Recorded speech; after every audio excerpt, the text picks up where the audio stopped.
स्वागत है आपका ज्ञान की माला यूट्यूब चैनल पर। अति का भला न बोलना, अति की भली न चुप, अति का भला न बरसना, अति की भली न धूप। ज़रूरत से ज़्यादा बोलना या चुप रहना दोनों ही अच्छी बात नहीं है। जैसे ज़रूरत से ज़्यादा बारिश हो जाए या फिर धूप, दोनों ही दिक्कत देती है, उसी तरह अनावश्यक बोलने से भी काफ़ी नुकसान होता है। अगर आपको कहीं चुप रहने से आर्थिक लाभ हो रहा है तो वहाँ चुप रहने से कोई समस्या नहीं है। आइए जानते हैं ऐसे 10 मौके जहाँ चुप रहने से लाभ और बोलने से होता है नुकसान। 1. विवाद हो रहा हो तो चुप्पी साध ले। अगर कहीं भी झगड़ा हो रहा हो, हमें वहाँ पर चुप रहना चाहिए। अगर हमारा इस लड़ाई से कोई संबंध नहीं है तो हमें वहाँ पर हस्तक्षेप नहीं करना चाहिए, नहीं तो हम अपने आप को एक बड़ी मुसीबत में डाल बैठेंगे। ऐसे समय में लड़ाई को मौन रहकर देखने में फ़ायदा है, नहीं तो बिन बुलाए मुसीबत गले आ सकती है। 2. कोई खुद की प्रशंसा कर रहा हो तब भी चुप रहे। आचार्य चाणक्य ने कहा है कि जब कोई व्यक्ति खुद की प्रशंसा कर रहा हो वहाँ पर भी बिल्कुल शांत रहना चाहिए।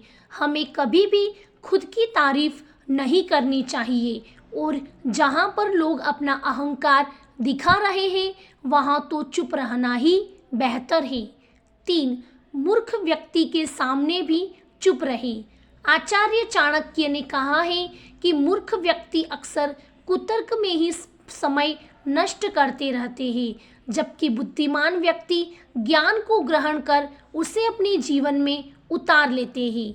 मूर्ख व्यक्ति को कोई भी समझा नहीं सकते हैं, अतः बेहतर यही होता है कि उनसे बहस नहीं की जाए, ना ही उन्हें समझाने का प्रयास किया जाए। आचार्य चाणक्य ने कहा है कि मूर्ख व्यक्ति के लिए किताबें मूल्यहीन ही है और किताबों में लिखी ज्ञान की बातें फिजूल है। ऐसे लोगों से भी कभी बहस नहीं करना चाहिए। 4. पवित्र वस्तुओं का न करे अपमान। कोई वस्तु आपके लिए अपवित्र है और वही वस्तु दूसरों के लिए पवित्र है तो वहाँ आपको चुप रहना चाहिए। अनादर हमें किसी भी चीज़ का नहीं करना चाहिए, चाहे वह किसी इंसान को लेकर हो या फिर किसी धर्म को लेकर। अपमान करने से आप महान नहीं बन सकते हैं। 5. कभी कभी दोस्तों के साथ जब हम मजाक करते हैं तो ध्यान रहे कि आपके शब्दों से किसी का अनादर न हो। मजाक को भी हमेशा शब्दों के मायनों में ही रखें। जहाँ किसी को शब्दों से चोट लगे वहाँ ज़रूर चुप हो जाएं। ज़्यादा बोलने से हमेशा नुकसान होता है। 6. जब कोई कर रहा हो किसी की बुराई, जब कोई आदमी आपके सामने किसी तीसरे आदमी की बुराई कर रहा हो तो तब तुम्हें चुप रहकर बस सुनना चाहिए, अपनी राय व्यक्त नहीं करना चाहिए, क्योंकि जो आज आपके सामने किसी तीसरे की बुराई कर रहा है तो वह कल किसी और के सामने आपकी बुराई भी कर सकता है यदि आपने कुछ कहा तो। 7. अधूरा सच। यदि आपको किसी घटना या किसी विषय पर अधूरी जानकारी है तो चुप रहना ही उत्तम है, क्योंकि अधूरा ज्ञान बड़ा घातक होता है।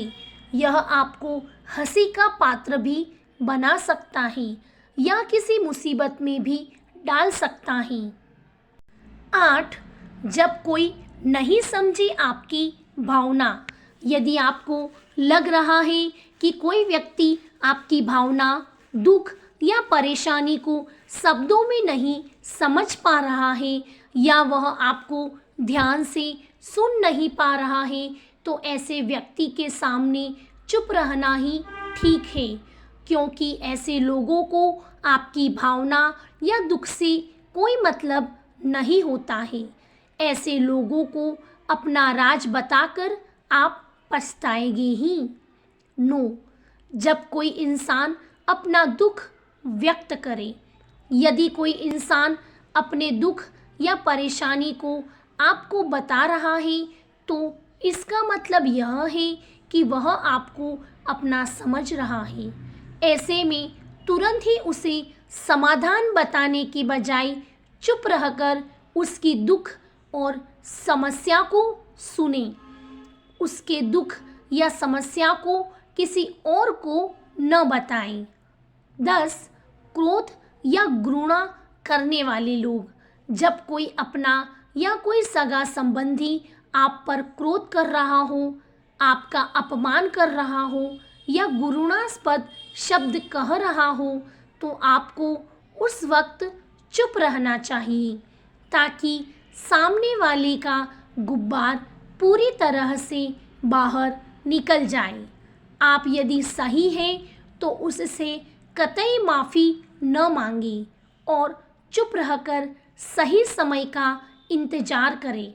वह खुद ही आपसे माफ़ी मांग लेगा या उसे अपनी गलती का एहसास हो जाएगा। तो इन 10 जगह पर हमें चुप रहना चाहिए। तो चलो मिलते हैं अपने अगले वीडियो में।